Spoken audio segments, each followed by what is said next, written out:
حضرت مولانا طارق جمیل صاحب، ہم ان کی خاک کے برابر بھی نہیں ہیں.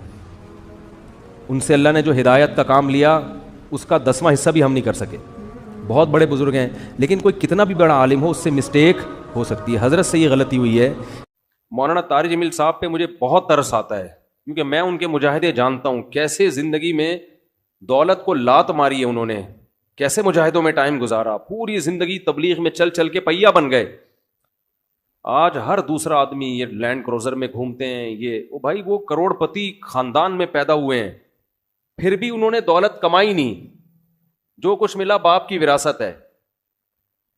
تو اس پہ کیوں تنگ کر رہے ہو کسی کو؟ آخری عمر میں، بڑھاپے میں ان کا احترام کرو. کوئی علمی کسی پہ کوئی اعتراض ہے تو وہ شائستہ انداز میں بیان کر دو. کیسی انگلیاں اٹھا رہے ہیں دربار میں جانے والے، کبھی 1 روپے کے لیے کسی سرکاری دربار میں نہیں گئے ہیں، وہ 1 روپے لینے کے لیے بھی نہ کسی سے ملے ہیں. جب ملے ان کو تبلیغ کرنے کے لیے ملے ہیں. وہ مبلغ ہیں، داعی ہیں. اور یہ جتنے لوگ اعتراض کر رہے ہوتے ہیں نا، خود ان کا ذرا سا بھی کام ہونا تو پھر دیکھو یہ کیسے درباری بنتے ہیں. یہ تو جس کو باپ سے دولت ملی ہے اس کو بھی چین سے نہیں جینے دیتے. باقی کوئی اعتراض ہے کرو. ہاں کچھ یہ ضرور ہے کہ ایسے مشہور لوگوں کو بعض دفعہ کچھ دائیں بائیں لوگ کیش کرا رہے ہوتے ہیں. دائیں بائیں کچھ لوگ ایسے ہوتے ہیں جو ان کے نام کو استعمال کر رہے ہوتے ہیں. تو وہ ٹھیک کا مطلب یہ نہیں کہ ان کے دائیں بائیں کوئی بھی ہوگا وہ بھی 100% ٹھیک ہی ہوگا. بہت ہم نے بھی اپنے ساتھ دیکھا ہے. ہم تو اتنے بڑے آدمی ہیں نہیں، لیکن ہمارے نام کے منجن لوگ بیچ رہے ہوتے ہیں. ہمارے نام پہ کیا کیا 2 نمبریاں ہو رہی ہوتی ہیں. لیکن مولانا کو ہم ذاتی طور پہ جانتے ہیں، سخاوت کا دریا ہیں، غریبوں کے لیے، مساکین کے لیے. اخلاق ان کے دیکھو یار، اتنا حوصلہ، اتنی برداشت میرے اندر تو نہیں ہے، صحیح بتا دو. عبادت گزار ہیں، تہجد گزار ہیں تو، لیکن طنز دیکھو، طنز دیکھو. ہر دوسرا آدمی مالداروں سے ملتے ہیں، غریبوں سے نہیں ملتے. تم نے ملتے ہوئے دیکھا ہے ان کو؟ غریبوں سے ملتے ہیں کہ نہیں ملتے؟ ان کی ویڈیوز آ جاتی ہیں جب دولت مندوں سے مل رہے ہوتے ہیں. ٹماٹر والے سے ملتے ہیں تو کوئی ویڈیو نہیں بنا رہا ہوتا، کیونکہ پروگراموں میں ویڈیوز بنتی ہے نا، ہر جگہ تھوڑی ویڈیو بنتی ہے. ہیجڑوں پہ محنت کریں تو یہ ان کا حوصلہ ہے. کہتے ہیں دیکھو ہیجڑوں کے پیچھے پڑے ہوئے ہیں. یار تم جاؤ 2-4 منٹ کسی ہیجڑے کے ساتھ بیٹھ کے تبلیغ کرو، اس کو تمہیں اندازہ ہو جائے گا. تو بس کر دو منفی باتیں پھیلانا، بس کر دو. اور پتہ ہے یہ منفیت بار بار، وہ بھی برا، وہ بھی برا، وہ بھی برا، وہ بھی ایسا، سب خراب ہیں، یہ صحیح ہیں 4-6 آدمی بس دنیا میں جو کمنٹس کر رہے ہوتے ہیں نیچے. منفی سوچتے رہنے سے نا انسان ڈپریشن کا ڈبہ بنتا ہے اور تھوڑے دنوں میں اپنی موت خود ہی مر جاتا ہے. مثبت سوچنا سیکھو، پازیٹیو سوچنا سیکھو. سمجھتے ہو وہ انٹرویو لیا نا ان سے پوڈ کاسٹ میں کہ آپ تو سادگی کی تعلیم دیتے ہیں اور خود آپ گاڑیوں میں گھومتے ہیں. تو سلیمان علیہ السلام سادگی کی تعلیم دیتے تھے کہ نہیں دیتے تھے؟ جن کا ہم واقعہ سن رہے ہیں. اور ایسا عرش رکھا ہوا تھا، آگے آ رہا ہے، ایسا تخت، لگژری تخت تھا کہ آپ کی سوچ جہاں ختم ہوتی ہے وہاں سے سلیمان علیہ السلام کا تخت شروع ہوتا ہے. تو دولت رکھنا سادگی کے خلاف نہیں ہے. سمجھتے ہو کہ نہیں سمجھتے؟ ایک صاحب کہنے لگے MTJ کی پروڈکٹ کی قیمتیں دیکھو تو ہوش اڑ جاتے ہیں. تو مت خریدو نا، ساتھ والی غریب والی دکان سے خرید لو. بہت زیادہ قیمت پہ بیچ رہے ہیں تو مت خریدو بھائی. اور وہ کون سا دکان پہ بیٹھ کے بیچ رہے ہیں؟ تو نیچے لوگ ان کا بزنس سنبھالا ہوا ہے، نام ان کا استعمال ہو رہا ہے، اور اگر بیچ رہے ہیں ڈبل ٹرپل کر کے بیچ رہے ہیں تو آپ مت خریدو نا. آپ کا دماغ خراب ہے، وہیں سے لوگے آپ. انہوں نے کہا ہے کہ جو میرے MTJ سے جو خوشبو نہیں خریدے وہ دار اسلام سے خارج ہے. مت خریدو یار، آپ بے وقوف ہو.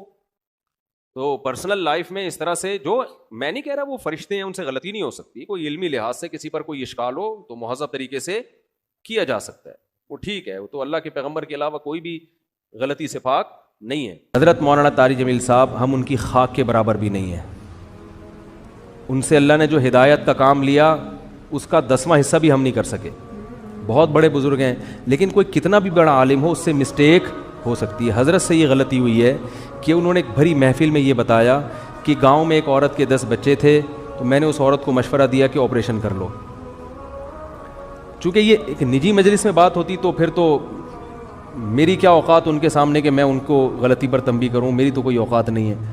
لیکن چونکہ ایک بھری محفل میں بات ہوئی ہے اور ان کی ایک بڑی ویلیو ہے، اہمیت ہے، بہت سے لوگ ان کے اس تبصرے سے، بہت سی عورتیں وہ مس گائیڈ ہو سکتی ہیں اور وہ آپریشن کرا سکتی ہیں کہ بچہ آئندہ نہ ہو. تو حضرت سے یہ خطا ہوئی ہے اور ہر آدمی سے ہو سکتی ہے خطا.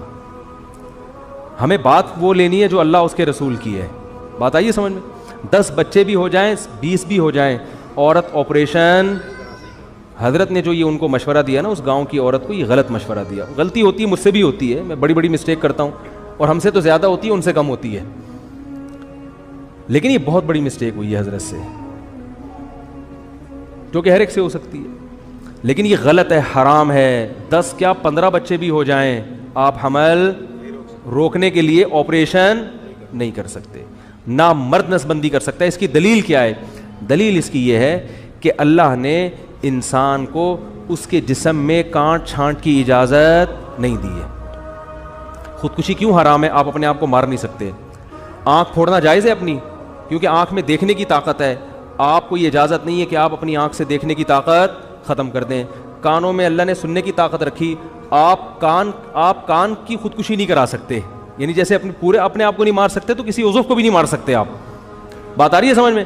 تو اسی طرح یاد رکھو، عورت میں جو اللہ نے قوت تولید رکھی ہے، کوئی ایسا طریقہ اختیار کرنا کہ یہ سرے سے قوت ہی ختم ہو جائے، تو عورت نے اپنے اس عضو کو ناکارہ بنا دیا. تو جیسے آنکھ کو اندھا بننا جائز نہیں آپ کے لیے، ناک کاٹنا کان کاٹنا جائز نہیں، تو اسی طرح عورت کے لیے قوت تولید ختم کرنا حرام ہے، کیونکہ یہ قرآن کے بالکل خلاف ہے.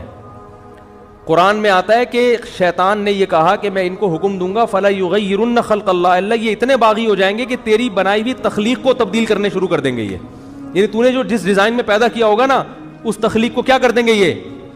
تو عورت میں اللہ نے تولید کی صلاحیت رکھی ہے.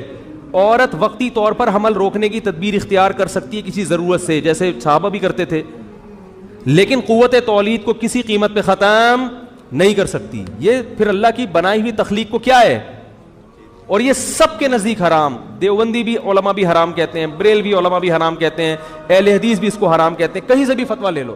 عرب علماء بھی حرام کہتے ہیں، عجم بھی حرام کہتے ہیں.